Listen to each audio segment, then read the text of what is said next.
If you work as a manufacturing facilities engineer, installing a new piece of equipment can be as complex as the machinery itself.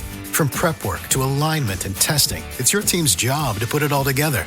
That's why it's good to have Grainger on your side. With industrial-grade products and next-day delivery, Grainger helps ensure you have everything you need close at hand through every step of the installation. Call 1-800-GRAINGER, click Grainger.com, or just stop by. Grainger, for the ones who get it done.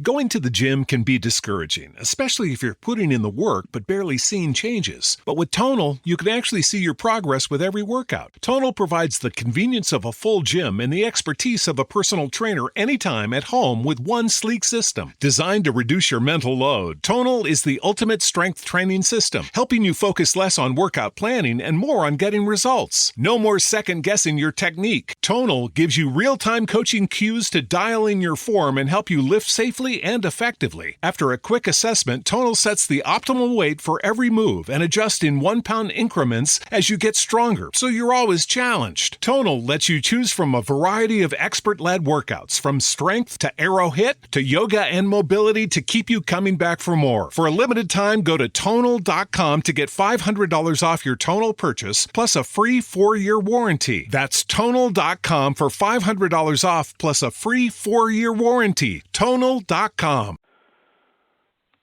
Blog Talk Radio.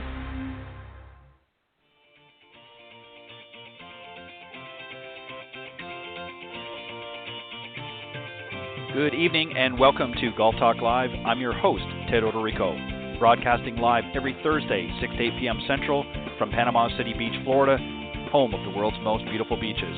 I want to take this opportunity to thank everyone for joining me on my weekly broadcast. Every week, I'll feature some of the best instructors, coaches, authors, and entrepreneurs in the golf business today. I begin with a great discussion on Coach's Corner, followed by an insightful interview with my special guest. So let's get started by introducing tonight's Coach's Corner panel. All right, thank you everybody for joining me here live Thursday evening. I'm your host, Ted Odorico, as mentioned, and very excited and glad to have you join us here on the program. I'm going to introduce the Coach's Corner panel here in just a moment or two.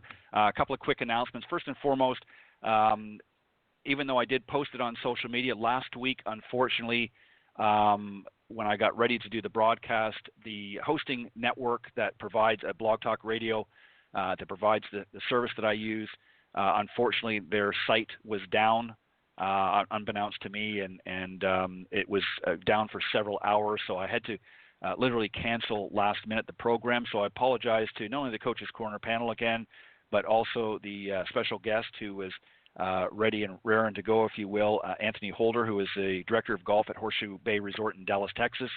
I'm going to endeavor to reschedule him for another date. But again, my apologies to them, and my apologies to you for those of you that tuned in. That didn't get the notice, obviously, when you got there and there was no show. I'm sure you figured it out. But anyways, my apologies, and unfortunately these things happen from time to time, and we try to do our best to avoid that, but sometimes it's just out of our control. Got a great show for you tonight. As I mentioned, we're going to have the Coach's Corner panel here, and then a little bit later on the broadcast, I'm joined by a great gentleman, Jeff Harrison. He's the Senior Vice President of Education for the Western Golf Association. He's going to be joining me a little bit later on in the broadcast. And following, of course, Coach's Corner.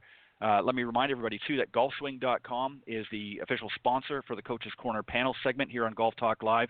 Let me tell you a little bit about them and a great way that you can save on their subscription-based website. Golfswing.com, with its cutting-edge technology, have teamed up alongside some of the best golf instructors, coaches, and swing gurus in the business, and together they have created one of the best video teaching and training online platforms in golf. So if you're ready to break 100, 90, 80, or even 70, then you want to join their online video academy and learn from some of the best. In addition to sponsoring the Coach's Corner segment, each week I'm going to post a different golf instructional video tip featuring one of their top instructors. I'll be doing it on the weekend here. And another, as I mentioned, there's a great way to save on that as well.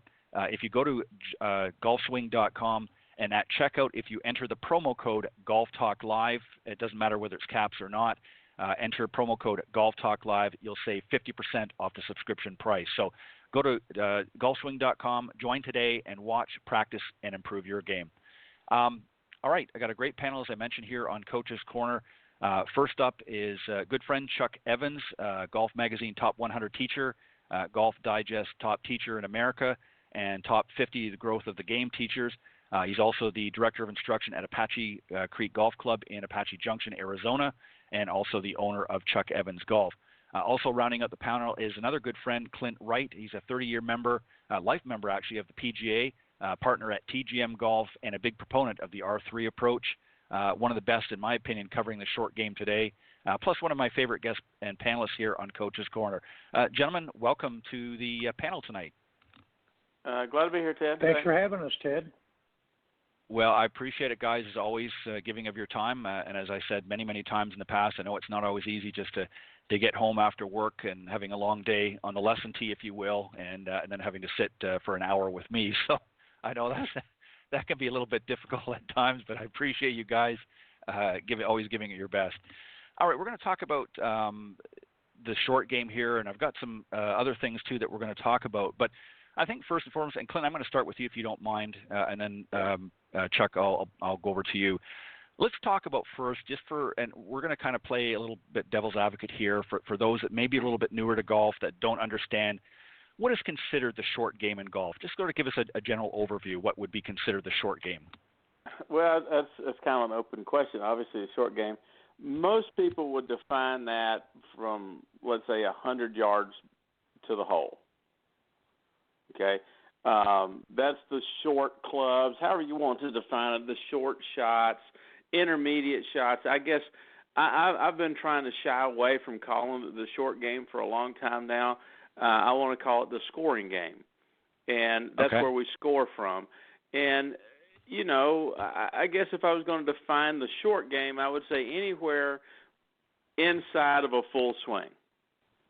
If you're making an swing, three-quarter, half swing, you're probably in what we have historically called the short game area, the red zone, the scoring zone. I think that would be probably the proper way of describing it, where you're in that intermediate shot, generally from 100 yards to the hole. Right. And obviously part of the short game or scoring game, if you will, are things like chipping, obviously your putting. Sure.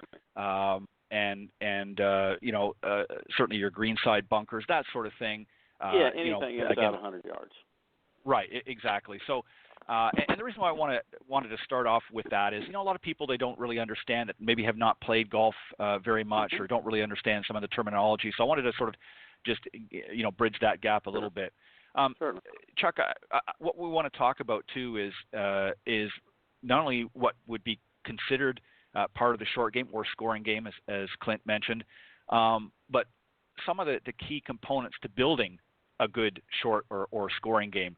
So just maybe, again, just in sort of a point form or just a generalization, some good things that you want to do or you want to relay to your students, if you will, about how to really build a good short game. Well, you know, I tell most of my players, I said, you know, if you don't change your full swing one bit, but you improve your scoring from 100 yards and in, you can drop 5 to 7 shots and still keep the same old, you know, bad golf swing. Okay, but bad golf swing usually means that you're also not very good around the greens because you're letting the club head pass your hands or whatever. So, you know, we'll start with putting, smallest stroke you can make, right? Then we'll move into chipping from just off the green. And then we'll move out to where you're, you know, maybe 10 yards off the green, hit some little pitch shots. So I kind of work it that way. I start with the shortest stroke and then work it back up to, and I do the same thing. Anything less than a full swing, to me, is a scoring swing. Whether it's with a wedge, you might even hit a 9-iron. I mean, I know people that, you know, if they have 100 yards, rather than try to fly a wedge there, they'll take a 9-iron and hit a little lower, you know. And sometimes they blade it, but that's their version of inside of 100 yards. So if you start with your putting, you know, and give yourself drills, you know, give yourself outcomes. I mean, if you start with a 3-foot putt, make 10 3-footers in a row. If you miss one, start over. Then go to 6 feet, make 10 in a row, and all the way up to, you know, 20 feet. You're not going to make 10 in a row there, but how many can you make out of 10? Can you make 1 or can you make 0? And you'll pretty soon learn where your choke lane is as far as the putts that are going to give you all the nervous stuff. And typically those are the 3, 4, and 5 footers, for most players. The amateur player just absolutely just gags when they have a 3-foot putt, left. Right. It's interesting that you say that. We had a guest on Tuesday, Women of Golf show, Cindy and I. She was winner of the previous weekend's Island Resort Championship, and she said what was really interesting is that she had on the last hole a 4.5-foot putt, and she said she was actually more nervous over that than earlier in the rounds when she had a 25-foot putt.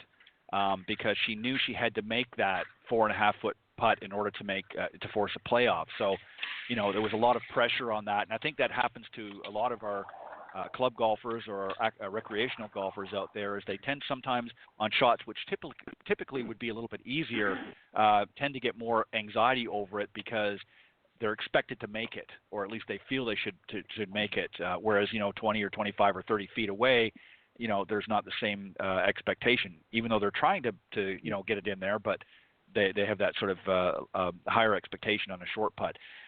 Clint, I want to go back just to talk a little. Sorry, go ahead. Go ahead, Chuck. No, go ahead. What I was going to say to Clint, I was going to ask you, Clint, talk a little bit about chipping. Maybe some key components. Obviously, again, it's going to vary from player to player, but there's always some key guides, if you will, or guidelines that to be a good chipper.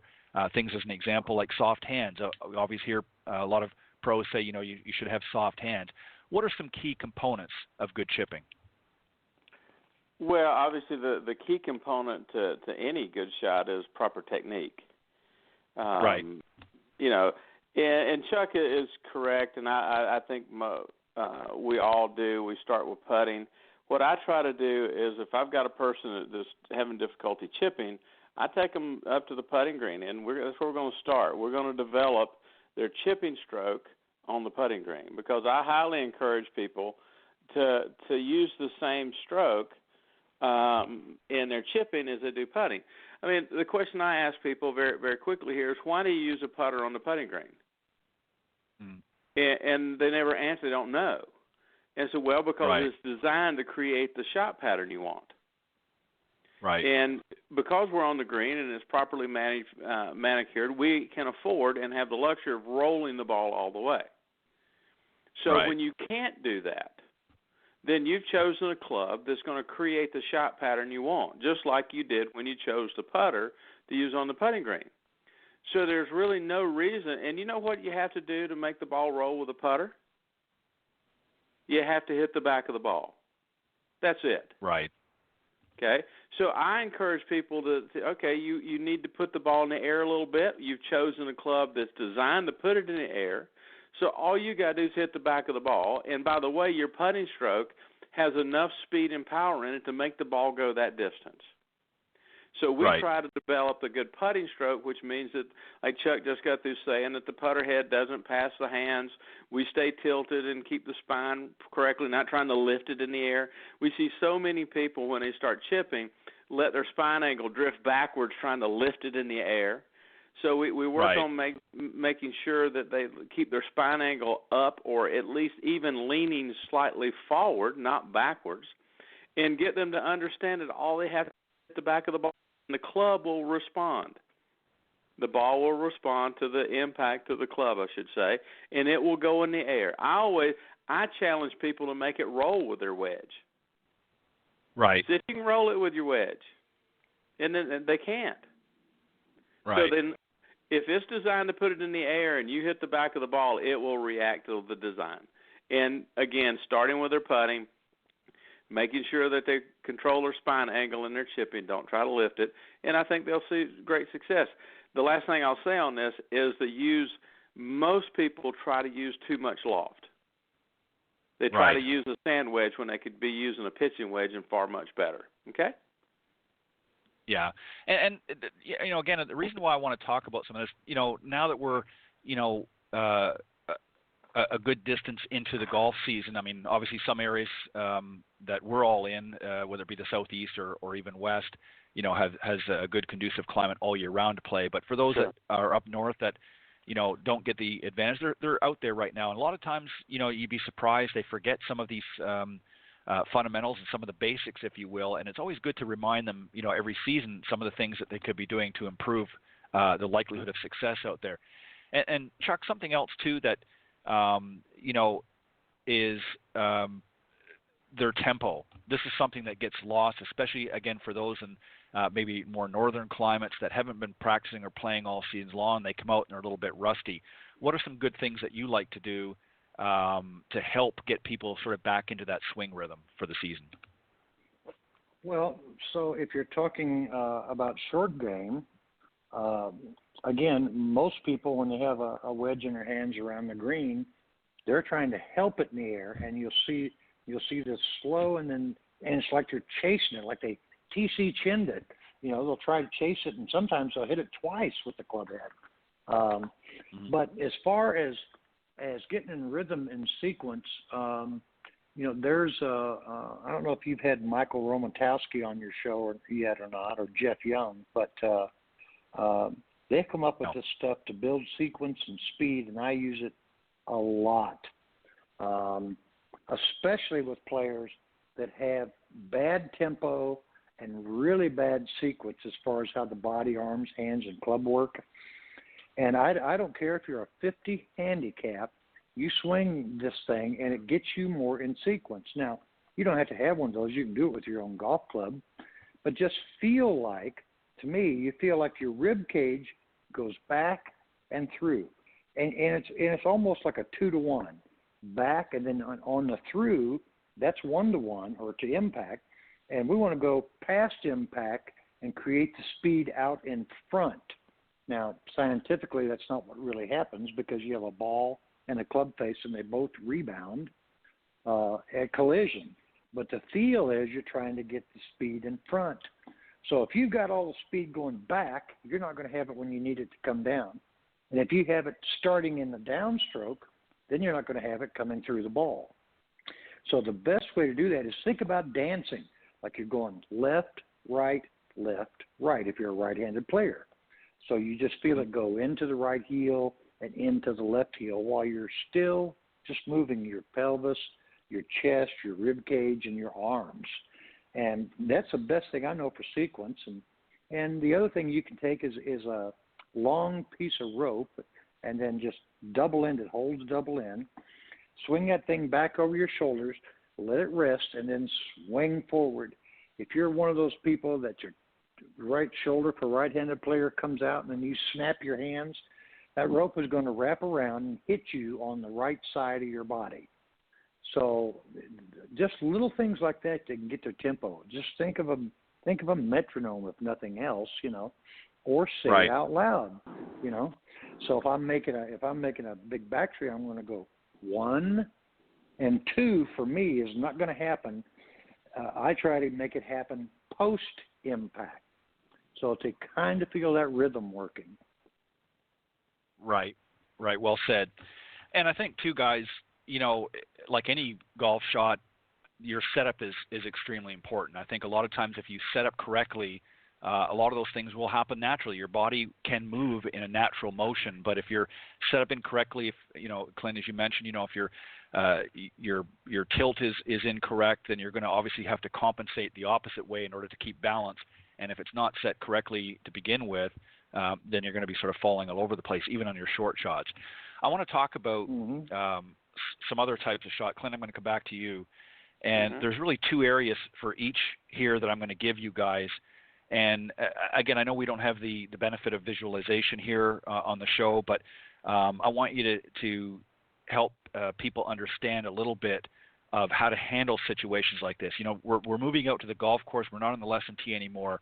And obviously, unlike on the lesson tee where you more often not have a perfect lie or a pretty good lie, you're not always going to be faced with that, on the golf course. So the first ones I want to talk about is ball above and below the feet.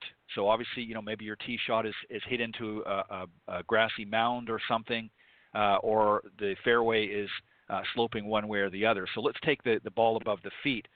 we're going to set up a little bit differently. Talk a little bit about that because, again, we're not always going to get a perfect lie out in the fairway. So help the golfers understand when the ball is above their feet, and I know it's going to vary depending on the severity of the slope, but just give them a general overview of how to handle a situation like that. Okay. All right, so I'm let's say 150 yards away and the ball's slightly above my feet. Is that what we're saying? Mm-hmm. Yeah. Okay. Well, first thing that they need to be concerned about, and you just hit on it, and Chuck just did a great job with it, is that with these unlevel lies, whether it's uphill, downhill, whatever, there's two things that most people have trouble with, and that's one, their rhythm around that unlevel area, but most importantly, their balance.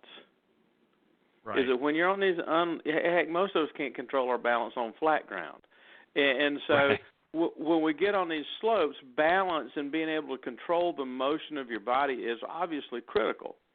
So what I ask them to do is when they get on these unlevel lies, widen their stance out a little bit and get down into their body just a little bit more in order to help their balance. And then they've got a chance of making what would be considered a normal golf swing in an unusual circumstance. Now, right. most of us know that the ball is going to fly downhill. If the ball is slightly above your feet, you tend to want to hit a little bit of a pull. If the ball is below your feet, you're going to hit a little bit of a push. So what I've encouraged people to do is analyze the situation in front of you. If it's just green, aim a little to the right and let the don't fight the slope. Play the slope. Don't fight it. Okay? Take advantage of it. Know what the ball to do. Now, obviously, it's not going to happen that way every time, but I would encourage the people to understand the ball flies downhill, aim a little bit up the hill. In this particular case, I'm going to open up my stance where I can get on through the ball as well, okay? But balance is critical. So take a practice swing just below your ball. Feel the balance your body wants to do, where it wants to go, and then try to aim and maintain your balance accordingly and move the ball on towards the green. Balance is critical. Right. Now, in a situation, let me just ask you, Clint, and then Chuck, I'm going to move on to something different for you. In the case where the ball is above the feet, and again, depending on the severity of how far above your feet it is, do you want to feel like your weight is a little bit more towards your toes a little bit and feeling like you're standing up a little bit more on the shot again? You have to find your balance. Okay. Right. In most cases, the scenario you described means that I'm going to be a little bit wider and a little bit more into my body. That's what I meant by into my body. I'm going to be more down and in because that's going to push me into that slope. Right. I didn't quite maybe explain what I meant by that term, but I'm going to widen out a little bit to control my balance and get down and into my body, which is going to put me a little bit more towards the toes, which helps me maintain my balance on that slope. Right. Yeah. And then obviously, the opposite. If the ball is below your feet, you're going to want to feel like you're not really sitting down, but a little bit more back towards the heels in a case like that. Correct? Again, if I'm standing on that slope, I widen my stance and I'm into my body, the slope is going to take me to my center. Right. Okay? You try this. If you get and the ball's below your feet and you get into your body, it's going to move you towards your heels. You're going to get down into it. Your body is a unique animal. It will find its balance if you help it. So just get into your body a little bit, get down a little lower, and let your body find its balance on these slopes. And the thing I've always tried to do in my game and tell people, widen your stance just a little bit to help you on those unlevel lies, but let your body feel that it's center. It'll find it because it is going to do everything it can do to maintain its balance if you let it. Right. And I think also, too, an important key on either shot is to swing within yourself. When you're dealing with an uneven lie, again, to maintain that balance, not only getting yourself in the proper position, but you don't want to feel like you're, swinging for the hills because that's going to more than likely create a scenario where you're going to come out of balance because you're swinging a little harder than north. So in a case like that, maybe you need to take an extra club than well, what you maybe might normally so. for that Now, particular if distance. the ball's below my feet, I agree. But if the Right. ball is slightly above my feet, I'm going to tend to hit a pull, which means the ball's going to travel a little further. Right. Okay, so Right, exactly. the club selection, let's leave it at this. Club selection is very important, and you have to understand yourself a little bit that, yes, down below my feet, I'm probably going to hit an extra club maybe. Above my feet, I'm probably going to just hit my normal club. Right. Okay. Yeah, I just want the folks to understand, make sure they have a clear understanding of what we're talking about, because we see this all the time, guys. In some of our practice sessions with our students, especially as I said, when we take them out on the golf course and they get into a scenario like that, it's very common for them to not understand how to prepare themselves for the shot, and that's really the key thing. It's not so much that the shots themselves. I mean, obviously there's some difficult shots on the golf course, but it's not so much the shots themselves are difficult, it's the preparation, if it's not done correctly, makes it that much more difficult. Ted, well just said. to add one final thing to what you're saying. I hate to interrupt, but I have two rules. The ball always flies downhill. Remember that. And you always play the ball towards your highest foot. If you do that, you're going to be in better position. Downhill lie, you're playing it towards your trailing foot. That's your highest foot. Uphill lie, you're playing the ball a little bit towards your front foot, which, again, is your highest foot. So position yourself with the ball closer to the highest foot, and you'll stand a chance of at least being more prepared than you probably normally would be. Right. Yeah, right. Well said. I would agree with that, and I would add on top. I would agree with that, and I would add on top that when you have an uneven lie, the first thing you have to do is make it even. So you go back to the ball above the feet scenario. When you set up, the toe of the club is actually up in the air more than the heel on an uphill lie. And I simply tell my players, just raise the handle or your hands and grip until that toe comes down, and just reverse for the ball below your feet. And that generally takes out the big pulls and pushes. In fact, better players on a downhill lie tend to pull it a lot because they're trying to overcompensate. Yeah. Right. Yeah. Right. Exactly. All right, Chuck, I want to talk to you, and again, two different scenarios here, just to maybe explain a little bit the difference on how to handle each of these situations. First up would be the greenside bunker and then the fairway bunker. So start with the greenside bunker. Obviously, something that a lot of our amateur or club golfers struggle with. What are the key things that they need to remember when trying to get out of a greenside bunker, and then how do they handle a fairway bunker, because it is a little bit different? Yeah, so with the greenside bunker, you're not trying to hit the ball at all. You're trying to hit the sand at a certain distance behind the golf ball. So if you got in and dug your feet in and it goes down 2 inches, and it's 2 inches behind. If you're in those real soft Florida bunkers, it could be 4 inches behind the ball. And if you're out here in the desert Southwest, these bunkers are hard. So in these cases, you're still trying to hit behind it, but you hit behind it with a more square face, not using the bounce. And I see a lot of people, when they get in the bunker, again, they're trying to throw the club head past the hands coming into the ball, and they'll usually blade it, and that ball will go over the green or hit the face of the bunker and just stay in there. So, when you get set up, I personally don't teach open your body lines. I teach them to hit it from a square body line just like they would any other shot. Open the club face, get their stance really wide so that helps lower your center of gravity. Then you can have some turn, you can have some knee movement and some hip motion in the backswing, and then feel much more arms and upper body in the downswing. And I use a 2x4 drill that I stole from Dave Pell's years ago. It's a 4-foot 2x4 that's painted white. Right. And I bury it in the bunker so you can still see the white. And then I'll put a wedge full of sand. Just take my sand wedge, pick up some sand, put it on the board.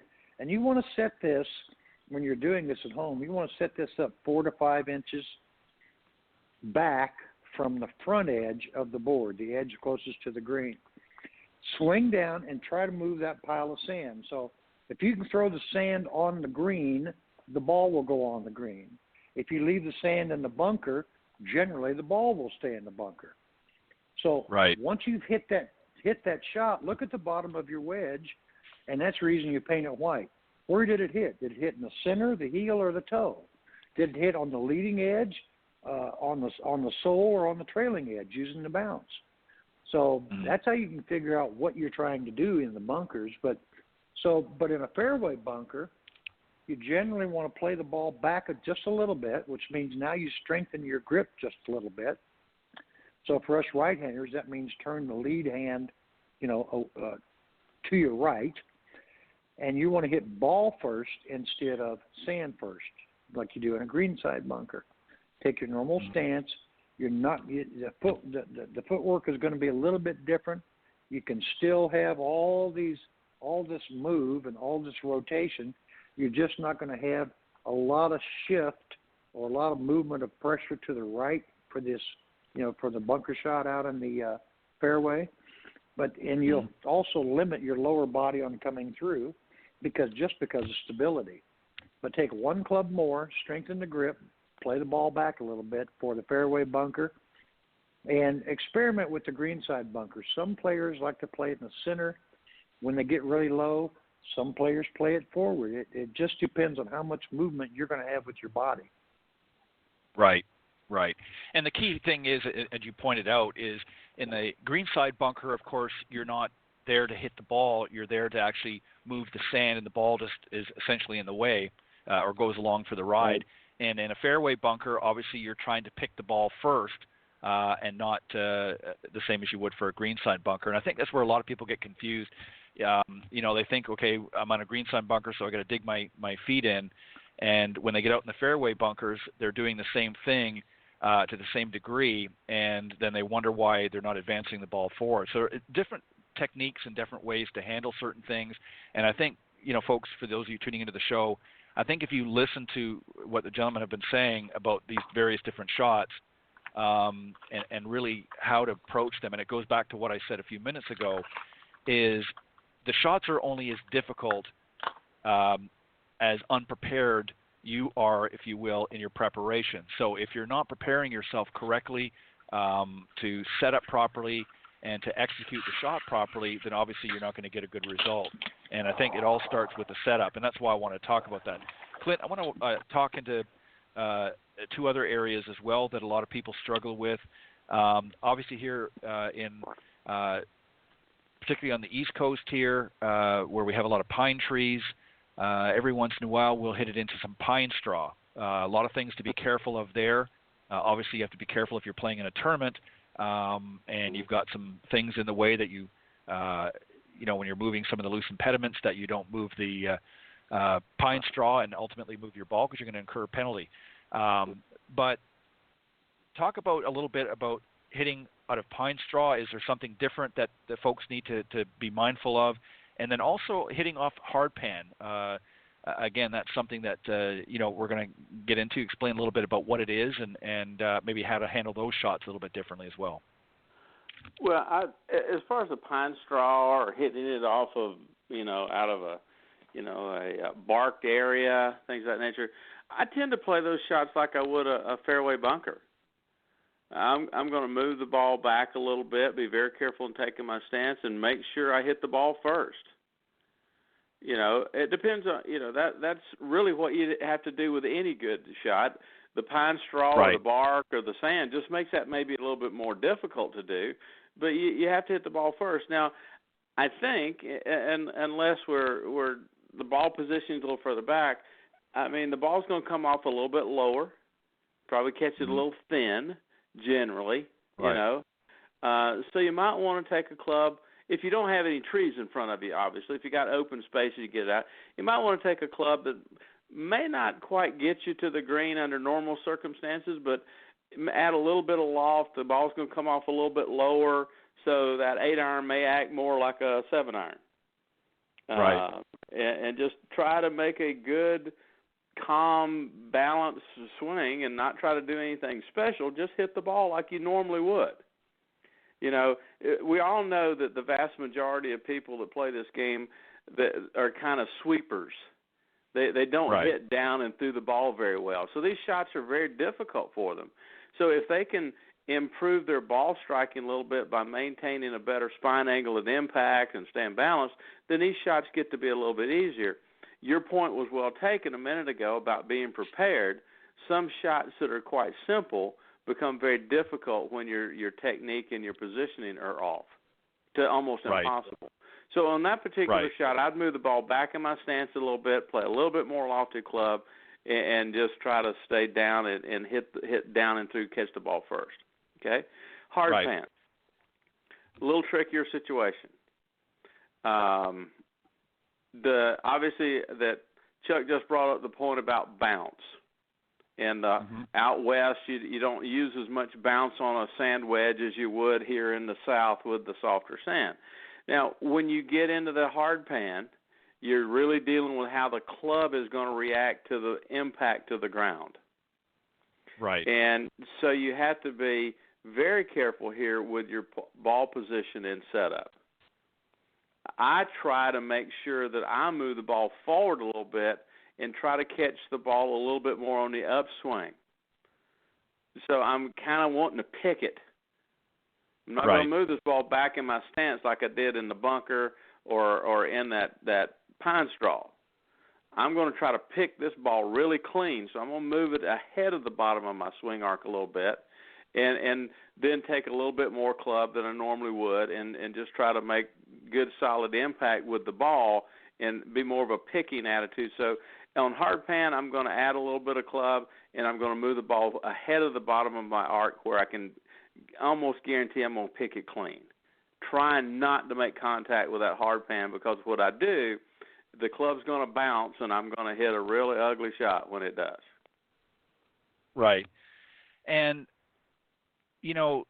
again, these are shots that, if you're set up in the correct fashion, as you're both suggesting, you're going to have an easier time executing them.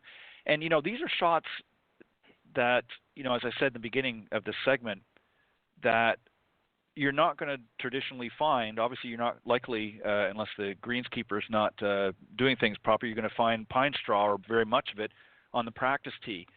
So, and same with hard pan and some of these other things that we're talking about. Obviously, your bunker shots and things, but even the ball above and below the feet, unless you go to one end of the range or you go to an area that you can practice these things, these are shots that you're going to be faced with all the time on a regular basis. Doesn't matter what level of player, they all at some point are going to be faced with these types of shots. And understanding how to set up and prepare yourself for these shots is going to, again, yield a greater success in the golf course. And this is one of the things that I think that a lot of our amateur golfers, guys, do incorrectly at the beginning of a golf season, is they get out there and they're practicing the sort of the vanilla shot, if you will, the perfect lie, and the teed up balls with their driver and so forth. And they're not practicing a lot of these other shots, when in fact most of the shots that we've described so far and the ones to follow are what you're going to more than likely be faced with out in the golf course. So if you're not practicing these and not working on these areas, when you get faced with that, you're not going to know how to set up properly, or you're not going to understand how to execute the shots properly. And that's why I wanted to talk about them tonight. And really, a lot of these shots, certainly not all of them, sort of fall into that short game or scoring game scenario. So, Chuck, I want to go to you. And another one is, in the rough. We've got both scenarios. Ball sort of sitting up in the rough, and that sort of a nice fluffy lie in the grass. And then we've got others where it's buried. Two different shots and two ways to approach this. Let's talk about the ball sort of sitting up in a fluffy lie, and then talk about when it's buried a little deep, how we handle those shots. So, and that kind of depends on the players as well. Sure. The better player on the fluffy lie, you want to feel like, I see so many of these guys and gals setting their club behind the ball on the fluffy lie, and the ball is higher than the top of the club face. That should tell you something right there. You're not trying to hit down so much on that ball as you're trying to sweep that off of that fluffy lie. So, because if you go down and get it, it's going to hit high in the face. If it hits high in the face, it's not going to go as far. When you got a ball sitting way down, now you have to change your angle of attack to a steeper approach to try to get as less an amount of grass between your club and the ball as possible. So you don't want to use a shallow swing when it's down because you get too much grass in there. Versus when the ball's setting up, you want to feel it a little more rounded and a little more level coming through and not so much of a descending blow. Right. And what about in a buried situation? That's obviously going to be a little bit different. Yeah, I talked about the ball sitting down in the grass. Okay. So, yeah, when it's sitting down at the bottom, you have to steepen the angle of attack to minimize the interference between the grass, the club, and the ball. So when you've got that, you want to – so if you use a visual image with a ball sitting down in the grass, you want to make a swing that is more V-shaped, steeper going back, steeper coming down, and then steeper coming out. And with the ball sitting on top, you want to make more of a U or more of a shallow type swing and not dig down after it, because what will happen is you'll hit it too high in the face, it comes up short, and you're wondering, and you see a big grass mark at the top of your club. Right. Now, what about also, let me just add into this, we often hear about some players talking about, some of the better players talking about maybe opening up the club face a little bit, because obviously when you're dealing with that thicker grass in the rough, there's a chance it's going to catch the hosel a little bit and maybe even shut the club face. Is that something that you address as well with some of your students, is to be mindful of that so that they're maybe opening that club face a little bit on those shots? Well, it just depends on the level of the player. If I had a 15 handicapper, I probably wouldn't do that. But for better players, sure, because you want to. And again, it's how much grass interference you have. The deeper the ball, the more grass interference you're going to have. So yes, it can twist the club, but what I found over the years is the real thick grass has a tendency, like say bluegrass or deep Bermuda, does have a tendency to grab the club and shut the face down. But yet you go out to where they play the Open, over in the UK and Ireland, you've got grass that's 3 foot tall, but it's real thin and wispy. So you don't get as much of that when you have the thinner, taller grass. Right, exactly. You can just play. Well said, you can basically play a normal shot out of that stuff. Mm-hmm. Right. Yeah. Which by the way, again, I had a friend of mine, and I taught him since he was 8 years old, and now his teacher, Chris Spade, is teaching him. He just graduated from Huntington College, 3-time All-American this May. He went over for the Open qualifier. So he shot course record 64, and now he's moving to second stage, which is next week. So congratulations, Stephen. Yeah, well done. Great answers, by the way, Chuck. Thank you. Clint, here, just a couple more, and then we'll sort of wrap up with some final thoughts. Sure. Obviously we're not going to always hit the perfect shot into the green as much as we'd like. So sometimes we're successful, it lands on the green, and maybe might actually roll up against the collar of the green. So there's a different shot there that a lot of people might be faced with out there that they're not used to on how to handle, and there might be a variety of ways. And again, it depends on the circumstance, depending on the level of player. And then obviously the ball sometimes might go over, and it might be just a few short yards off, where it may not necessarily in every case be conducive to use a putter. You might be a good scenario for a chip. So talk about that, when you're not hitting it always perfectly on the green, and especially again in that shot where you're hitting up against the collar. How do you suggest that people sort of address that? Well, there's a couple of things, but very quickly add something to what Chuck said. Don't try to be a hero when you're in a bad spot. Get the ball back out into some short grass. Don't try to overplay what you got. And the second thing is about those difficult shots that we don't ever get a chance to practice. Mm-hmm. Every driving range practically in America has tree lines or something down the sides. And I guarantee you the operator there would be more than happy to have you go out and knock them balls out of the woods. So you can sneak out there and practice those shots while you're helping somebody put the balls back in the open space in the range. We all did that as kids, but we got guys at our club now. They come out and they bang balls out. So we're going out there. You can practice while you're doing it, and they have a ball doing it. Okay, so ask the local operator if you can help them get the balls back into the driving range. I guarantee you they'll tell you, yeah, and you can practice while you're doing it. Now, back to your question, is if the ball's up against the edge of the green, I think that's one of the most difficult shots to manage or control the pace and speed, how hard you hit it. Because the impact of that ball is so out there. I mean, it's hard to determine how you're going to make contact with the ball. Sometimes flush, sometimes checky, a little chunky, sometimes a little thin. It's kind of hard to manage. So what I try to get people to do, and we've seen them do it, you don't necessarily have to use your putter here. It may be a 5-iron. Take something that you can get over that grass that's not going to catch, and you can kind of hit down on it. So put the ball back in your stance, maybe take a 8 or a 9-iron, and it just hit almost a little chip run. We see a lot of guys on tour using hybrids to do that with.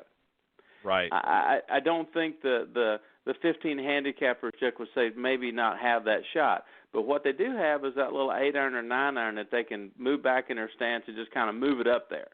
Okay. The second shot you talked about where it rolled off the green, maybe not quite a pitch, it's just in that second cut.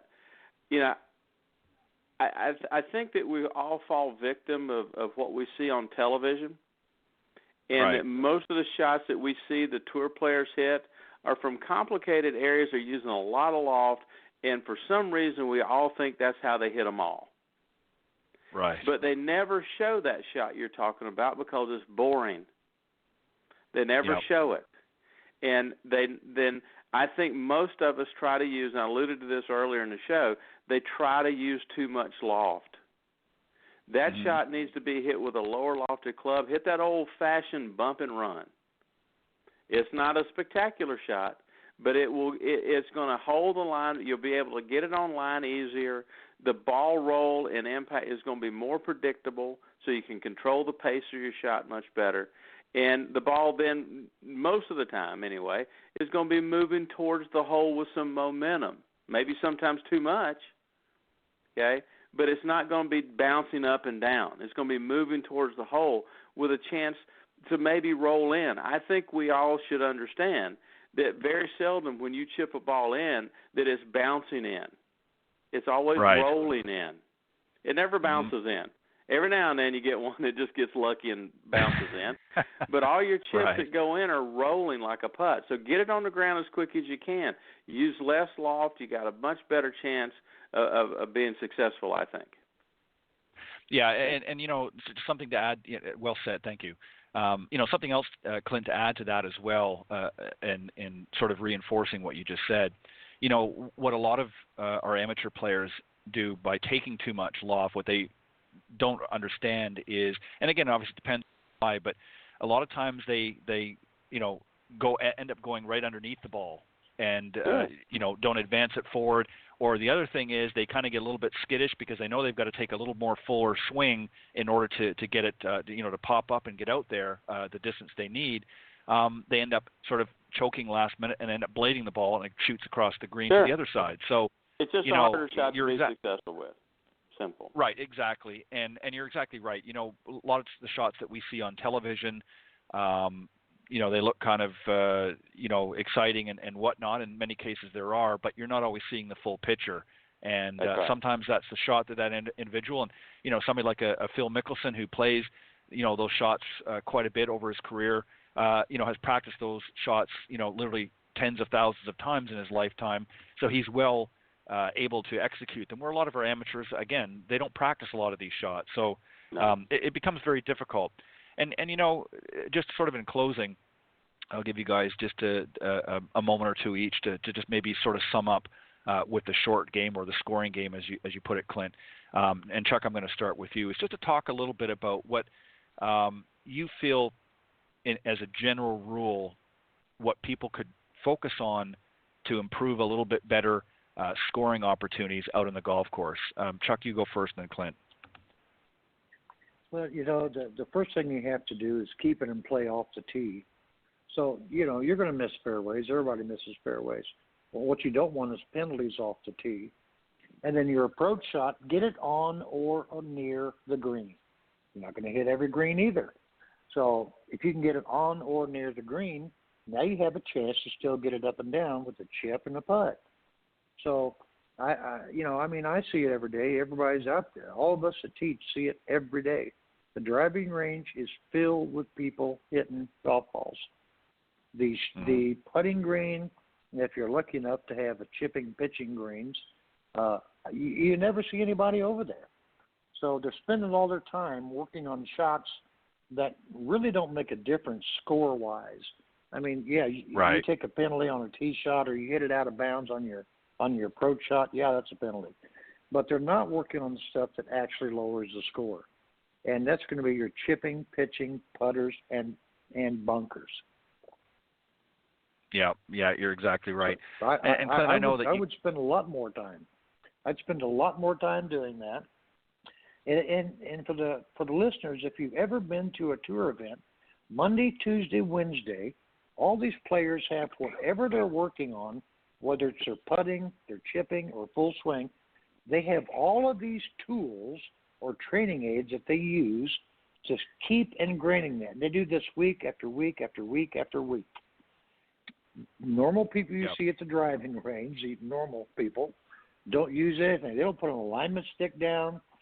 They don't put two tees up, for example, for their for a putter gate. They don't do any of that stuff. Why are the best players in the world the best players in the world? Because they do the things that the average player doesn't want to do. It's not fun practicing your putting for 2 hours. I'd rather hit drivers for 2 hours. Well, yeah, that's fun, but it's not. Guess what? It's not going to improve your game as far as your scoring. Yeah. So spend the time with the scoring stuff. Yeah, you're exactly right. Again, it's fun to practice your drives, but the truth is that more often than not, what a lot of these people are doing is they're trying to hit it farther, which certainly is important to getting some distance off the tee. But they're not even practicing good fundamentals there with their driver. They're just trying to see how far they can hit it, and obviously they're trying to hit it as accurate as they can, but they're not always practicing. You can't sit there or stand there for 2 hours hitting your driver off the tee in a practice session and expect to see necessarily great improvement in your game if that's the only thing you're practicing on. Clint, go ahead. Some of your thoughts. I know you're going to concur a lot with very Chuck. Very quickly, hell, I can't hit drivers for 2 hours. I mean, I don't know what y'all are eating. It wears me out. But real quickly, if they really want to improve their game, we've talked about this many times on this show. Yep. Analyze and determine what clubs they hit their third shots with. And for the vast majority of people, it's going to be a 9-iron down to their putter. And if they get where they can get that shot on the green and be successful, if it's up around the green, get it close, then their score is going to come down. Because you can do the math. If you get on every hole, you get your third shot on the green, and 2-putt, you shoot 90. Yep. Okay? Simple math. And so what I would suggest they do is they allot $10 a week. Okay? Allot $10 a week for range balls. Go to their local pro shop or wherever it's at and buy $20 balls. So you're going to spend $30 this week. And you buy one bag of balls with your $10 and use the other 20 balls the rest of the week. Around the green, out of the bunkers, putting, and your score is going to come down. Chuck's right. If you practice the shots that put the ball around the hole and in the hole, you're going to get better, and your score will come down no matter how many times it takes you to get there. So analyze, if I could say nothing else, analyze what clubs you hit your third shots with and practice those more than you do your driver, and your scores will come down, almost guaranteed. Yeah, and you raise a great point too. Again, getting on every hole in 3 shots. Again, even if you 2-putt everything, that's hitting 90. And 90. Statistics show that 50% of all our amateur golfers are having difficulty breaking 100. So if they Not would that practice hard. that, they could shave 10 strokes off, just like that, by just practicing some of the things that we talked about here tonight. And Great they'll discussion, save guys. and they'll save $50 a week, and they can drink more beer. How bad could it be? Right. Yeah, exactly. Right. Well said. Yeah, exactly. Well said. Well, guys, as always, thank you.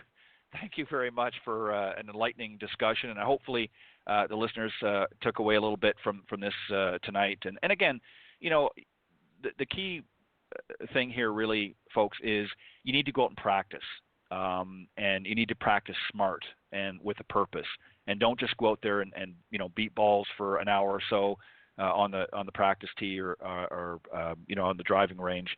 Get out there and use some of the other things out there. And just a little disclaimer, Clint, if you're going to, again, make sure you get permission and make sure somebody knows if you're going to creep up the side of the absolutely. You have to ask permission. So I don't want somebody, just don't go out there on your own. I don't want any juniors going out there and because of what you said and getting right. bonked Always on the head ask by permission. straight ball. So that's right. Make sure that it's always kosher, if you will. But guys, thank you very much for joining me on Coach's Corner. It's always a pleasure and an honor to have you guys. And as always, you bring your best, so I appreciate that. And hopefully, as I said, the listeners will take a little something away from tonight's discussion. So God bless to you both. Happy Independence Day coming up, July 4th. Have a happy and safe holiday, and I'll see you guys next time on the Coach's Corner panel. Great. Thanks, guys. Ted. Chuck, it's been a pleasure, bud. Okay, Clint. See you guys. See ya. Thanks for having us. All right, bye. All right. Bye-bye. All right, that was Clint Wright and Chuck Evans here on the Coach's Corner panel here on Golf Talk Live. As always, an honor and pleasure to have both of them on the panel. Very seasoned veterans of the game, both well accomplished, and again, always bringing their best to the discussion here. And hopefully, you guys took a little way something here on tonight's discussion. Just a quick little advertisement here from our sponsor tonight, golfswing.com. Are you finally ready to improve your golf game? Golfswing.com is changing the way golfers learn online. With the largest collection of golf training programs and drills on the planet, Golfswing.com can help you improve every part of your game. Whether you want to gain more distance, hit it closer, or just sink more putts, Golfswing.com's staff of world-class coaches can help you gain the results you need. Watch unlimited videos on any device from anywhere in the world and start playing better, scoring lower, having more fun, and saving money. Get your fix on demand at golfswing.com.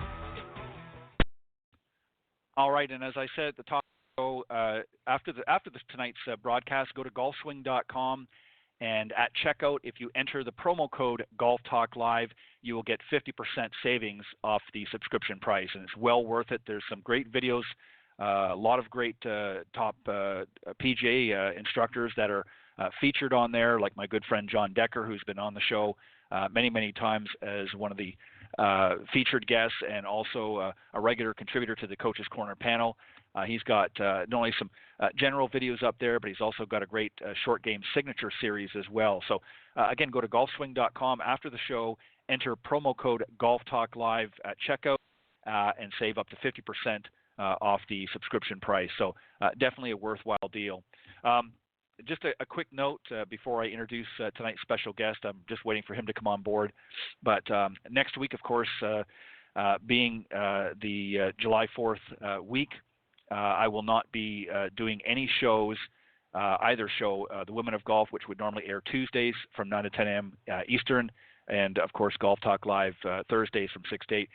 Will not be doing that next week. I will return the following week for just a week. The week of, I believe, the 11th is the Tuesday, and then I think it's the 13th or 14th, whatever it is, for the Thursday. So the following week, I will be here after next week for 2 shows, and then I'm going to be off again for 1 more week. And then so the 11th for Golf Talk Live, that's now I've got it correct, the 11th and the 25th, I'll be having shows in July. So there'll just be 2 shows for each broadcast, the Women of Golf and Golf Talk Live in July, as I take a brief holiday and break from the show.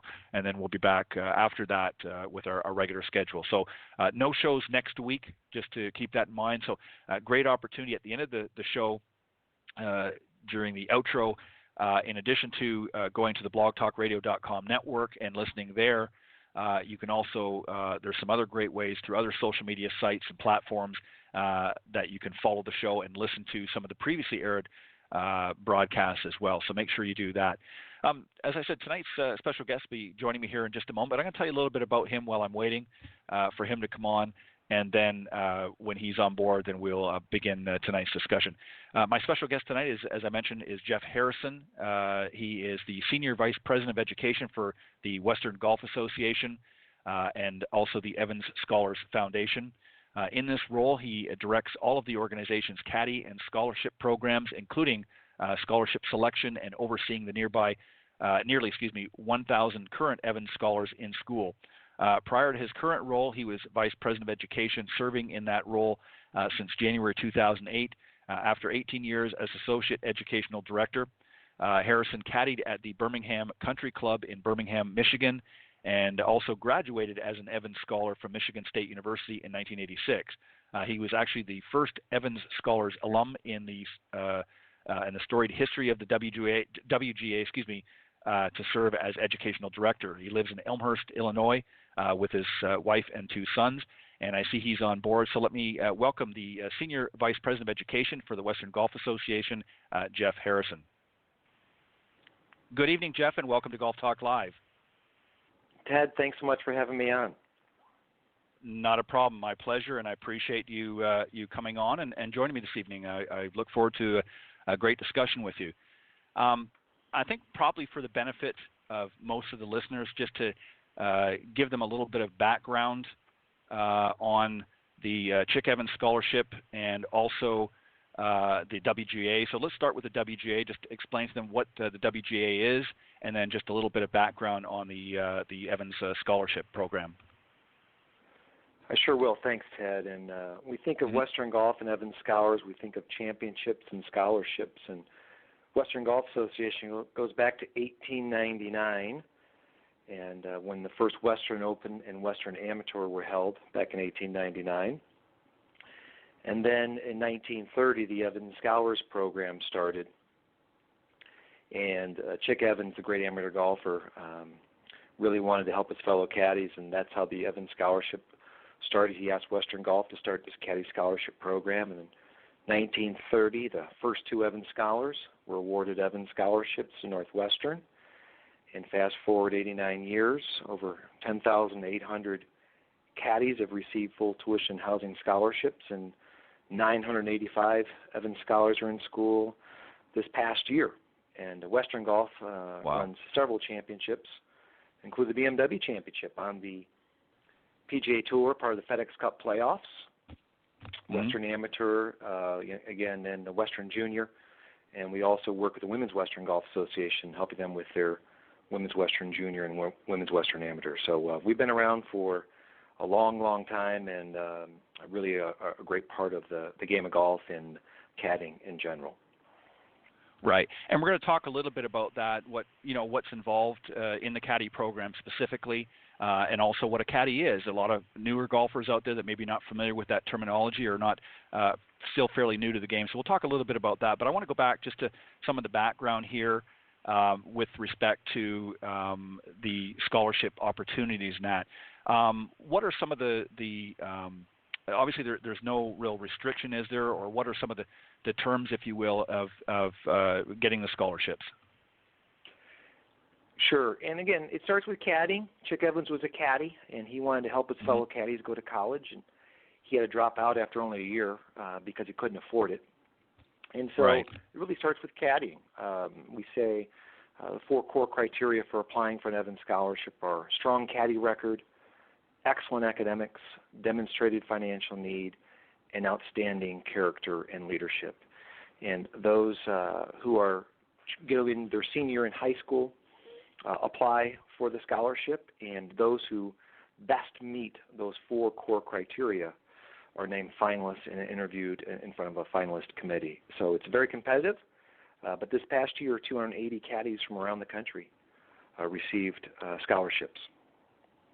Right, and that's a big boost. I mean, obviously, as you mentioned, there's well over 10,000, nearly 11,000 actually in the history but 280 this year are in that category, which is obviously very exciting for you guys. And I want to point out just a couple of quick pointers just for the audience, just to sort of put things in perspective, just to so they understand a little bit of the value that many of the individuals that are partaking into the program.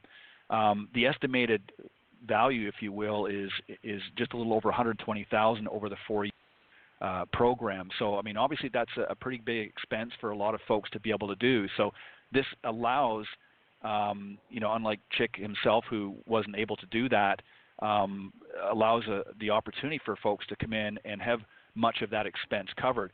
And just, again, over all time, the Evans Scholars Foundation has provided, again, just over $385 million in tuition and housing expenses. So that's obviously helps a lot of families out, and I'm sure you guys get a lot of feedback from some of the participants. We do, Ted, and we think it was a life-changing opportunity that world-class universities like the 18 universities involved with the Evans Scholars Program, they're very expensive. They're out of reach for many families, especially if you're not going to go into a large student debt. And so I know firsthand, I'm an Evans Scholar alum myself. I caddied in the Detroit area, caddied at Birmingham Country Club, and I can tell you that going to Michigan State and being able to graduate from Michigan State debt-free is a real game changer for me and my family. And we hear stories like that all the time of being able to go to these great schools, do well, concentrate on their academics, and then become great citizens. Right. And that's, and again, in this climate, if you will, we often hear about student debt and things like that, and that can be a tremendous burden for a lot of people that, when they finish their tenure at school, come out and suddenly they're absorbed in a bunch of debt, and that can be very daunting for a lot of people. Something else, too, that I want to point out to the listeners, and again, to brag a little bit, again, about the Evans Scholars is in 2019 they had a 95% graduation rate and a cumulative GPA of 3.3, which is very, very impressive. Again, you're getting a good caliber student, if you will, and obviously giving them an opportunity. And 95% graduation rate is really unheard of in today's market. So that's certainly something to be very proud of. Well, thank you, Ted. We're very proud of that, and really, it starts with caddying, the great life skills you learn caddying, why it's such a phenomenal summer job for young men and women, and you're getting up early while your friends are sleeping in, and teamwork on the golf course, and the communication skills and work ethic that you develop as a caddy. And then our students live together. They live together in community in our scholarship houses, and that develops a real support system. College is hard to navigate. There are things that come up along the way, but our students support each other.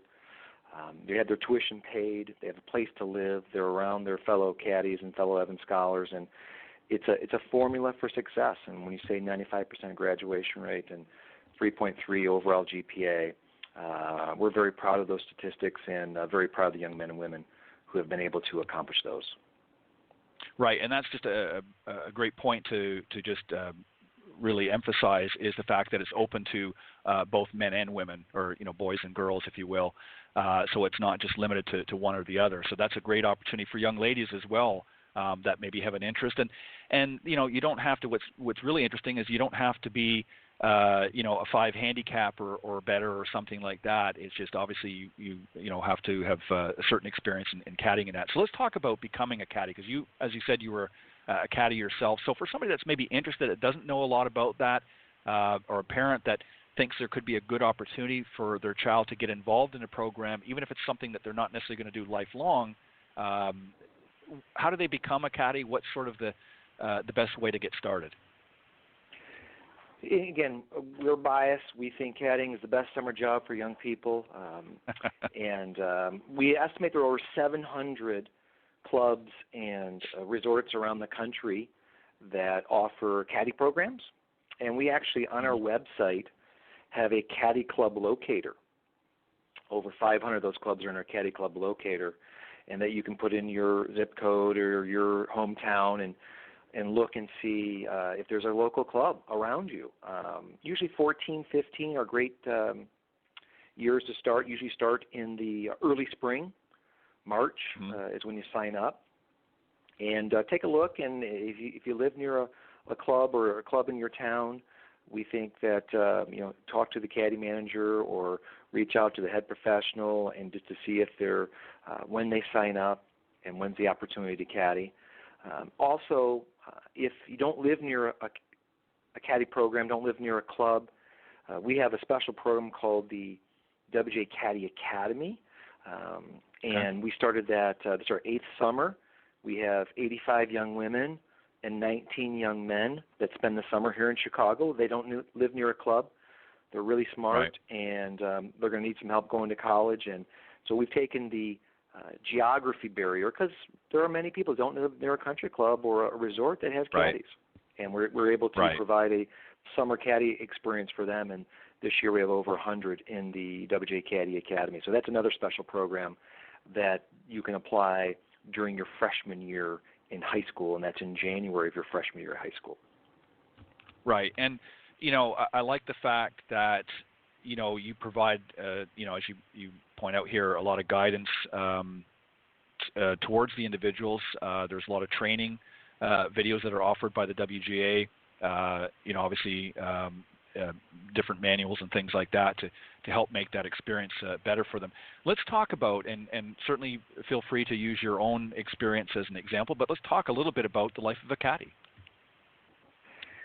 Sure. And again, caddying, it's a great way to introduce young men and women to the game of golf.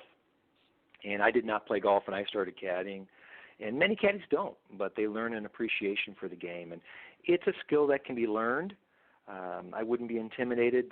Many young caddies today, they show up and have never been on a golf course before, but you can really appreciate it. And part of it is learning how to serve and serve others, and being able to help the golfer to make their round even better, whether it's cleaning their clubs, raking the bunkers, helping them read putts if you're a little bit more experienced, and just providing a great service to those members. And it's unique. You have a new boss every day, and at the end of the round, when you get paid, you're going to know if you did a good job or not such a good job. And again, you kind of learn your way up the ranks, and it's just a really I can't stress enough how much fun caddying can be in the summertime. Now it's a lot of work too, Ted, as you know. Those bags now today a little bit different than 42 years ago when I started caddying. But still, for a young person, they can be heavy. So it's a lot of hard work. You really you're working hard, but there's some very generous golfers out there. Well, and as you said, a little earlier on, it helps to build good character for the individuals that participate in the programs. It helps them, be around the game again, whether they and obviously a lot of them do as time goes on, but whether they were introduced to golf earlier, through their family or friends. This is a great opportunity to get around a game and be part of a game, even if they don't end up ever picking up a club and playing themselves. I think a lot of them end up ultimately doing that because they kind of get bitten by the same bug that we all do, but it's certainly a great opportunity. What would be some tips that you would give for somebody to be a good caddy? What are some things that you recall from your own experiences and that you learned along the way that maybe they should know when they're dealing with players and things like that, some things to be conscious of? Oh, sure. And again, just being attentive, just understanding where you are, and being polite to your golfer, and just understanding and kind of feeling out what they need, what they're looking for. Some golfers want you to talk a lot with them. Others would prefer to have a quiet round, and just a great way of understanding what your golfer is looking for. And again, you want to be, as I always say, is one step ahead or one decision ahead of your golfer. So just making sure they're not waiting on you, and that you're providing that great service with a smile on your face. And your goal is to make that round as pleasurable as you can. And whether it's finding their golf ball if they hit it astray, or helping them, again, line up a putt, or handing them that right club when they're looking for a tough shot there. But again, caddying You can learn it, but just understanding your golf or being attentive and having a smile on your face at all times. Right, and it all boils down to, as you said, you're really in essentially the service business. You're providing a service of value to the club members and things like that you're helping out, and it's an opportunity really for a young person to even network, a little bit. And obviously, you're not there to, pitch the next big idea or anything, but it's a good opportunity to meet some people that may help you down the road. I mean, who knows? So there's a great way to develop some friendships, if you will, and other opportunities as well. What were some things that you took away from your experience? What were some things memorable if you can recall from when you were caddying that you learned along the way? Some valuable lessons that you were taught, if you will, doing caddying. And Ted, I can tell you that being around successful adults as a young person really has a positive effect on you, I can tell you. And being around doctors and lawyers and CEOs and learning about the business world and learning how people acted around each other, it's just a great way to learn about the world as a young person. And I reflect back on my days of caddying, and really just opened up a whole new world to me. And it taught me how to dream. It taught me how to dream that maybe someday I could be a part of that world. And you hear about that all the time. You talked about opportunities, and we hear it all the time with our Evans Scholars, is a country club member or someone they've caddied for, internship opportunities, first jobs, lifelong friendships that they developed on the from caddying on the golf course. And you're with these folks 4 hours, hopefully not much more than 4.5 hours, but you're on the golf course and with them for a long time. And you really learn a lot about people. You learn a lot about yourself, and it's a great way to spend a summer. Yeah, and again, it creates so many different growth opportunities for some of the young students out there. What are some other things that the Evans Foundation that provides through its scholarship programs? Obviously, the caddying and that financial aid. What are some other things that for those that maybe have children in sort of that range? Is there a minimum age requirement type of thing? And also, what are some other things that they can expect to experience being part of the program? Sure. And then the Evans Scholarship, as I mentioned, a full tuition housing scholarship. And we look at 4 core criteria. It's a strong caddy record, excellent academics, demonstrated financially outstanding character. So, again, with caddying, we're looking at minimum 2 years of regular and successful caddying, and your club would fill out a caddy evaluation for you and evaluate you, and looking for good students who have worked hard in the classroom, that want to go to college, and those who need help getting there, those who have some financial need, and we're looking for outstanding young men and women who want to apply. So again, 15, 14, a great years to start caddying, and for the Evans Scholarship, you would apply the fall of your senior year in high school. Right. And that's when the application, August 1, and we expect the applications to be completed by October 30th.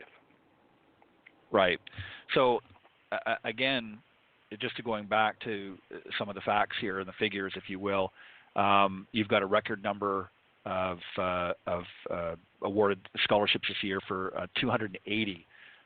That's a pretty big number. What are your projections for next year? Do you feel that number is going to continue to increase based on some of the feedback and some of the participation that's been happening over the last few years? Obviously, that's a good boost for Evans' Scholar program. What do you see happening for the next season? We're very fortunate, Ted. There's some very generous people out there that help us do what we do, and we expect next year to increase that number to 285. So we think we're going to have another record year. This past year, 810 caddies from around the country applied for the Evans Scholarship. Those 810 applicants came from 27 different states around the United States and also Canada that applied for the scholarship this past year. So the competition is great. However, each year we're able to continue to grow the number of awards and the number of Evans Scholars in school, and we have a stated goal of getting to 1,000 Evans Scholars in school by the year 2020. Right, and you have a lot of obviously partners that that help. Obviously, alumni, of course, helps to keep sort of fostering the growth, if you will. But you also have other partners, if you will, out there that help fund and help support the program. You care to share some of the partners that are out there? Sure, and again, golfers are very generous people from around the country, and really our grassroots support our 34,000 golfers around the country who our annual giving program is called the Par Club. Mm-hmm. And those Par Club members from around the country donate at least $250 a year. Many of our Evans Scholar alums are part of that, and it's a grassroots support from around the country. We also, the BMW Championship I mentioned earlier, is a great support to the Evans Scholars Foundation. All proceeds from the BMW Championship support the Evans Scholars Foundation. And that has been an absolute great week, and it'll be at Medina Country Club this year on August 15th through 18th. And then our Evans alums, those 10,000 alums, last year alone, the alums gave back $14 million to the Evans Scholars Foundation to make sure that those current and future caddies had that same opportunity that they had. You know, and what's also interesting too, Jeff, is, you know, I'm just, you know, had an opportunity to sift through some of the information that was sent to me, and I'm looking at, and obviously I'm not going to name them all, but quite a few very prestigious schools that partner with or certainly get, you know, work together, if you will, through your program. Illinois, University of Illinois, you know, Miami, Michigan State, Notre Dame, Ohio State, Penn State, Purdue. So there's obviously, and that's just a few of them, that obviously benefit from the program as well. So, you know, these are top-notch, you know, top-rated universities here in the United States that you know, these students that are attending. So, you know, they're getting a first class, in addition to a great program and understanding of the caddying program, they're getting access where otherwise they may not to top-rate schools in the United States. And that's obviously a big benefit to them as well, correct? It sure is, and we have 18 universities that participate in the Evans Scholarship Program, and it's just a great group of universities. And it started at Northwestern. That's where Chick Evans went, and our first two Evans Scholars started there in 1930.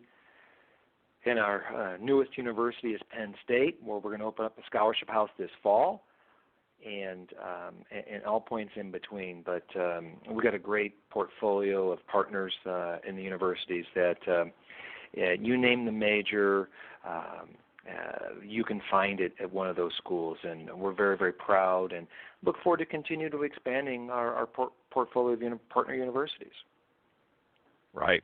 And as I said, you've got a lot of prestigious universities that are participating, and I even see here Wisconsin as well, which has a very substantial number of alumni, as well as obviously Illinois, and obviously some of your other northeastern states like Michigan and Michigan State. So obviously, and again, Northwestern have some strong alumni as well. Obviously, in addition to support, you know, a lot of the alumni, I'm sure, look back very fondly on their experience.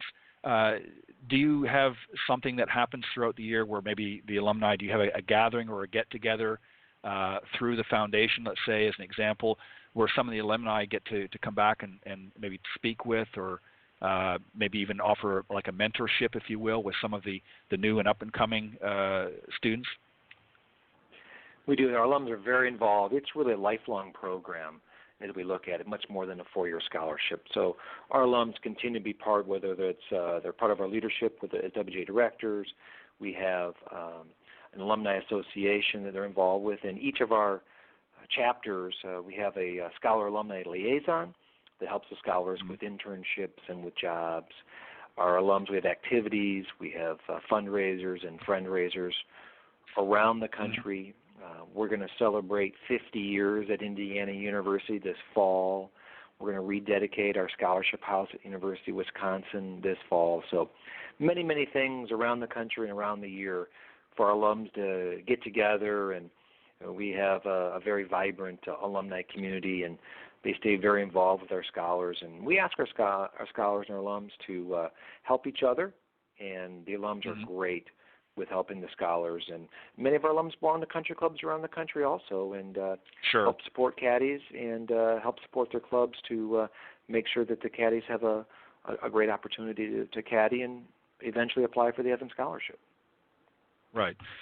Let's fast forward a little bit down the road. Obviously, you want to keep those numbers going up and keeping the opportunities. Are there other things that the Western Golf Association and the Evans Scholars Foundation are looking towards the future? Obviously, the caddy programs are very important to to your industry, if you will.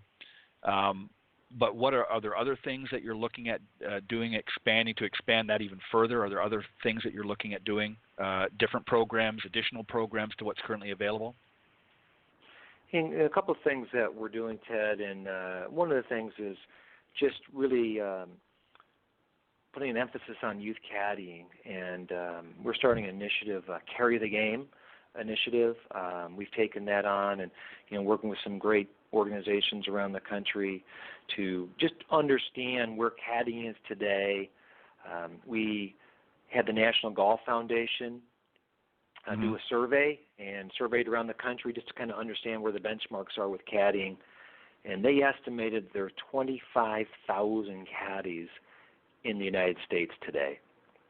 And we're gonna understand that and really start digging in some of that data around. I think we're close to 700 different country clubs and golf facilities that offer caddies. And one of the things we want to make sure that we keep the kid in caddying, provide as much opportunity as we can for young people to caddy.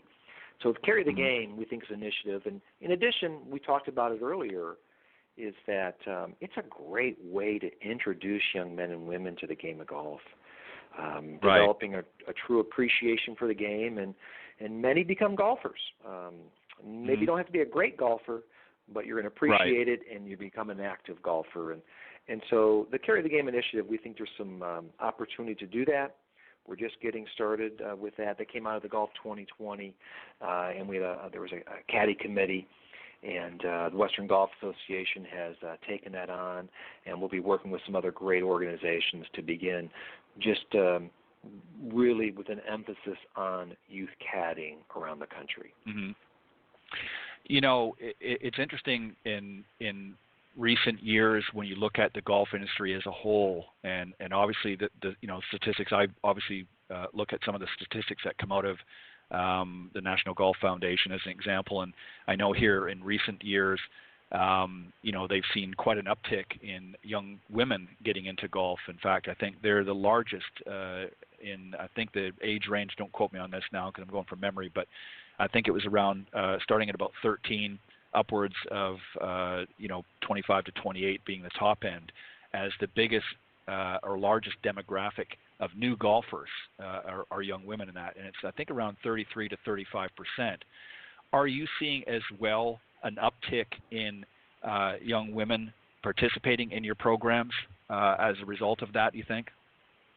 We think so, absolutely. And this past year, over 30% of our awards were young women. And the Evans Scholarship has really brought young women to caddying, and we think it's a great job for boys and girls. And And when we started with the Caddy Academy, really started with young women from around the country, because once you get outside the Midwest and maybe some in the Northwest, there's just not as many girl caddies out there, and we want to make sure that we promote those opportunities for young women. But we've seen a nice growth in girls caddying, and then also receiving the Evans Scholarship, and so over 30% of our awards this past year were young women. Yeah, I mean that's fantastic, and obviously as time goes on and more young women get introduced to the game, I'm sure you're going to start seeing again another uptick in that percentage, and hopefully that'll happen sooner than later. There's a lot of things too, as obviously our population ages a little bit. You're getting more people getting out of golfers, so it's getting out of golf. Excuse me. So it's more important to find new ways and creative ways of getting people interested in the game. What sort of outreach, if any, programs do you have to get into the various areas? I mean, obviously in golf in general, we have programs like First Tee and things like that reach into other communities and things like that. Do you have such programs that you sort of outreach into the communities to sort of spur that interest in golf in general? And obviously you want to ultimately, start them or encourage them to work towards getting into the programs.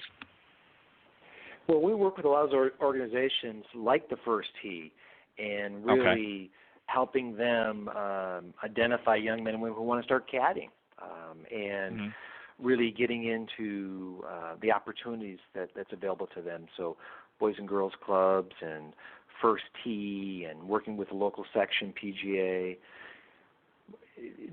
We want to make sure that we create opportunities for young men and women to understand that caddying's available to them, and part of what we encourage with the caddies at our clubs, where our directors and our making sure that they're learning about the game of golf, making sure that they have opportunity to play golf on Mondays when the course is closed, and just really encouraging young people to caddy and also develop into lifelong golfers.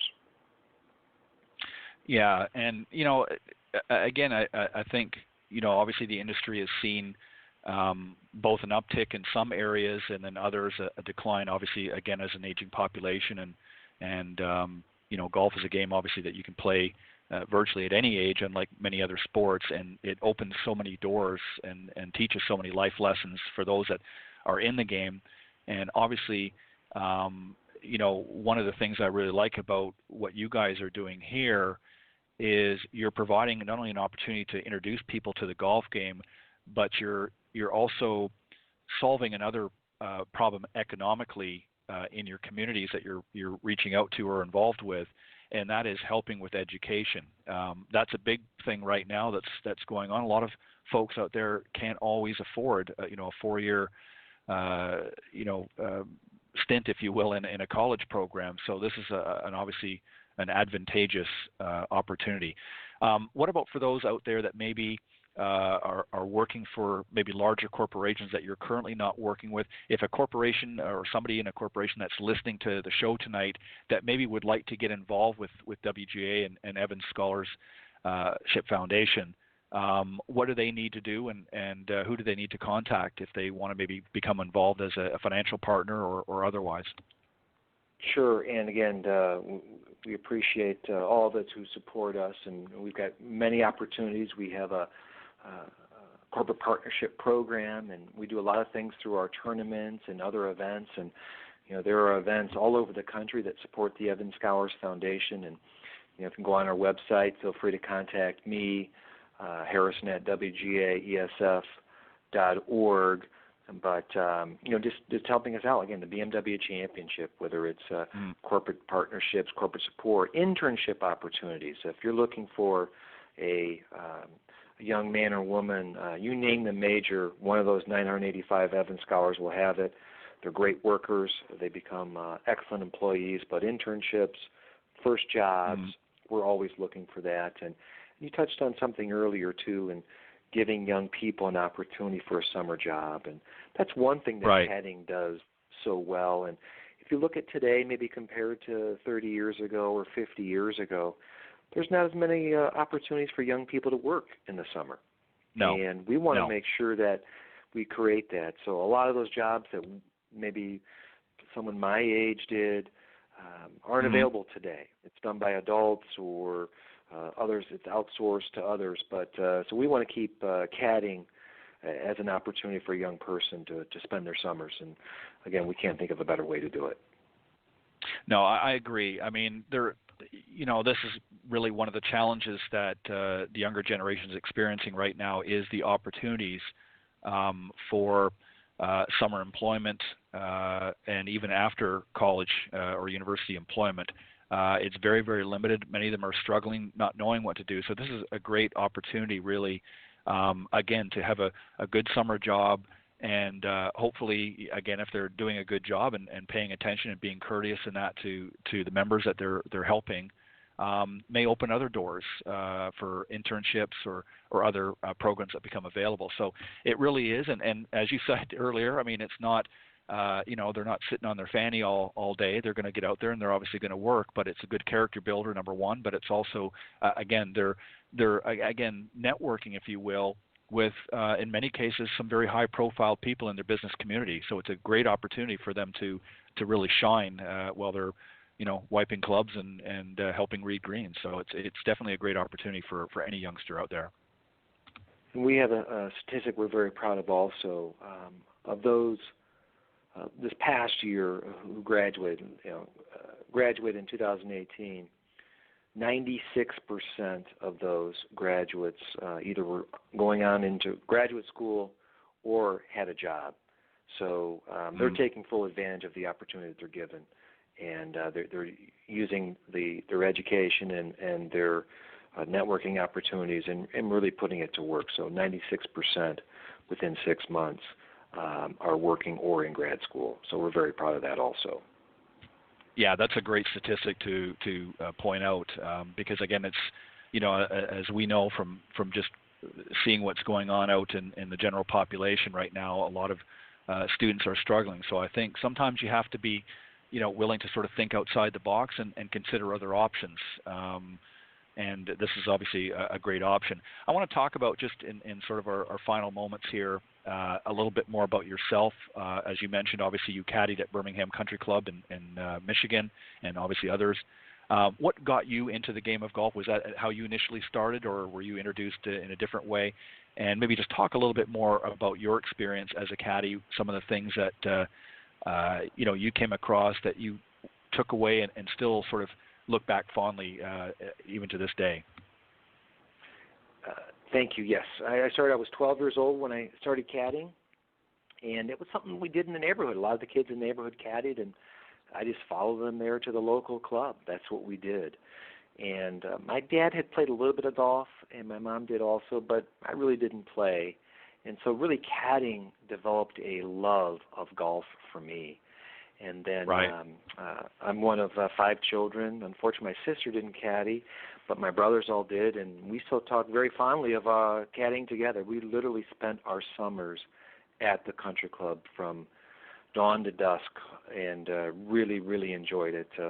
Working hard at the club, and again, introduced us some great friends, and made some really, really good money along the way. I was fortunate enough to receive the Evans Scholarship. My first career, I was a country club manager. I studied hospitality management at Michigan State, has a great program for that.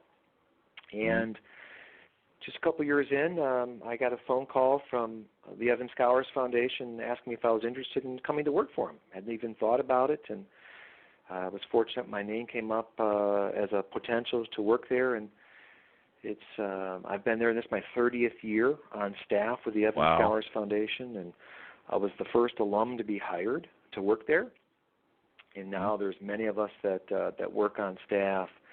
But I am the third staff person to help run the Evans Scholars program when the first full-time person was hired in 1950. So there's just 3 of us. Wow. Mac McGuigan, who worked there for 39 years, Jim Moore, who was there for 47 years, and myself now that have been there close to 30 years. So the longevity in the Evans Scholars Foundation, it's something that I truly enjoy. It's a great place to be a part of. It's a great organization. And when you see the life-changing that it does for the Evans Scholars, and again, it starts with caddying, but when you see someone be able to go to a world-class university they never even dreamed of being able to go to, it's something that gets me excited thinking about it today, the same way my first day on the job, and the same way when I was caddying so many years ago in the Detroit area. Well, it all boils down to this, Jeff. I'm a firm believer, and I'm sure you are. I think when you find something that you're truly passionate about and you love doing, and again, this is a great way for you to sort of give back to, an industry, if you will, that's given something to you, and obviously to an organization that's given something to you along the way. It doesn't really feel like a job. It's something that's very enjoyable and very pleasurable, and it gives you an opportunity to serve others and create those opportunities or windows of opportunities for the next generations coming up. I noticed here, as I mentioned just before you came on, I was sort of wrapping up some of the opening introduction of yourself, and obviously I know you're married and you have 2 sons. How old are your sons, and are they interested in golf, and is there an opportunity you think that they may jump in that program at some point down the road, do you think? Well, I do. I have 2 sons. Older? One is just turned 16, and I have one that's 13, about to turn 14. They both love golf. Golf's a real family activity for us, so we're able to play together. You talk about it's a generational game. In addition, they both caddy, Ted, and they love it. So we share the opportunity, and they caddy here in Hinsdale Golf Club, which is a great club not too far from our house, and they love it. My older son, Will, it's his 3rd year of caddying, and my younger son, Jack, it's his 1st year. So Will's been helping him out, and just hearing their stories about their experience at the golf course, and again, the teamwork on the golf course, and learning about how the member wants to have you caddy for them that day, and it really brings me back, and it puts a smile on my face, and we really enjoy talking about it as a family. And I can tell you, they're going to be lifelong golfers. There's no question about it. And so golf and caddying has gone on to the next generation in the Harrison household. Sure. And I'm sure it doesn't hurt that they get an opportunity to make a little money in the summer as well, which I'm sure they enjoy the perks and benefits of that. Are they a little competitive when it comes to their caddying? Do they sort of compete when they're at the golf course as who does the better job? Or they do that in just about everything in life, and so yes, they do, and they haven't come to an agreement on who's better, but I know they both love it, and they're doing very well, and it's fun. Again, it's a lot of fun, and I can see it on them, and they're getting their friends caddying, and I have several nephews that caddy also. So that next generation, and whether it's in 2019 or again 42 plus years ago when I started caddying, it's still the best summer job you can have. And golf is that great game, and knowing that next generation is going to learn an appreciation and become lifelong golfers, again, it brings a smile to my face. I have no doubt, and well done, as they say. So for those maybe parents that are listening, and maybe even some younger folks that might be tuning into the program tonight, if they're interested in learning more, number one, about obviously becoming a caddy, and maybe want to find out about the different scholarship opportunities as they look forward to the future of their children or themselves, what's the best way to go and get the information? Where can they go? What's the website? And it would be the website would be the best place. It's www.wgasf.org, and we've got a very user-friendly website, and you can talk about caddying. And again, we have a caddy club locator. We have a scholarship page to talk about the Evans Scholarship, and many local clubs have local club scholarship. There's some other regional golf associations that have scholarship programs out there. So there's some great scholarship opportunities around there. But wgasf.org is a great place to start when it comes to caddies and scholarship opportunities. Perfect. Well, Jeff, I want to thank you for joining me tonight on Golf Talk Live. It's been very interesting, and I'm glad that we had this opportunity for you to come on and share not only about the WGA, but also about the Evans Scholars Foundation and the programs that are available. And hopefully the listeners were paying close attention to the website, and that they'll check it out after the show and beyond. But thank you very much for coming on. I appreciate it, and I would love to have you come back anytime if you want to continue. And maybe next time what we'll do is maybe get a few of the younger participants in the program to come on and share a little bit of their story as well. I would love to have them too. We'd love to do it, Ted, and thank you so much for having me on, and keep up the great work you do, and we really appreciate it. Not a problem. Thank you very much, Jeff, and have a great July 4th holiday with your family, and hopefully you'll get some golf in. Thank you so much. All right, you have a great evening. All right, that was my very special guest, Jeff Harrison, the Senior Vice President of Education for the Western Golf Association and the Evans Scholars Foundation. Very interesting organization, obviously providing some great caddying program, but also opportunities through their scholarship program for those wanting to go to a first-rate college university here in the United States.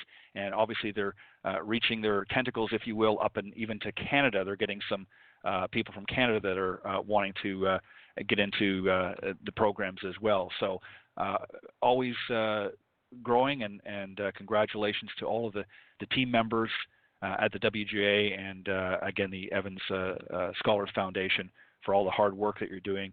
And again, thank you, Jeff, for joining me this evening on Golf Talk Live. I want to thank also the guys from Coach's Corner, Chuck Evans and Clint Wright. Thanks, guys, for always bringing your best to the show. I appreciate it tremendously, and I look forward to having you guys and the others come on the future panel discussions. Always an interesting time, and I look forward to the next show. Just a final reminder, just to let everybody know, next week, the week of July 4th, I will not be doing any of the shows, the Women of Golf on Tuesday, and of course Golf Talk Live on Thursday. There will be no show next week, but I will be returning the following week on the Tuesday, which I believe is the 9th, will be the first show back for the Women of Golf. We'll have a great guest, on that show. And then on the 11th will be Golf Talk Live. We'll be back with another panel and another interesting discussion with the guys and gals on the panel, Coach's Corner, and then another interesting guest, interview guest will be joining me then as well.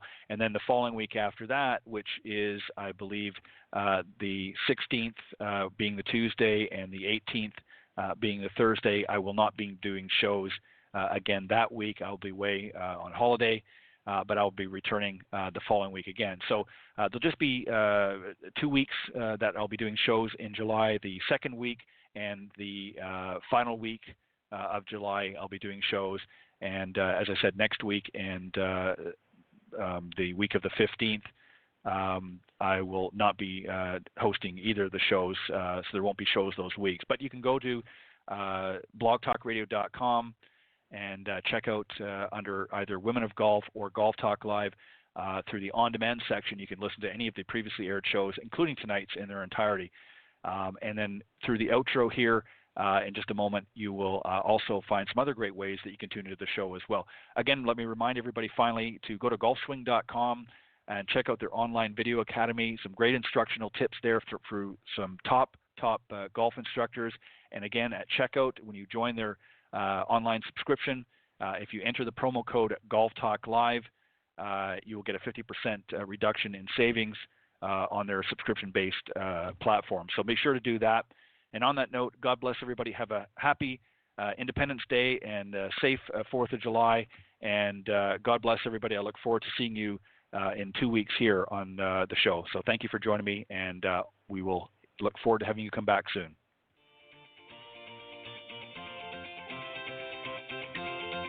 Thanks for listening to this evening's broadcast of Golf Talk Live. Remember to tune in each week at blogtalkradio.com/Golf Talk Live. If you can't join us live, check out the on-demand section for previously aired broadcasts, or listen on any of the following social media platforms: iTunes, Stitcher, TuneIn, CastBox, TalkStream Live, and of course, Spotify. To get updates on future shows and upcoming guests, be sure to visit the show's Facebook page, Golf Talk Live Blog. You can also follow me on Twitter at Ted and Buck CEO. Remember to join me live each week for another great broadcast of Golf Talk Live. See you next time. This has been a production of the iGolf Sports Network.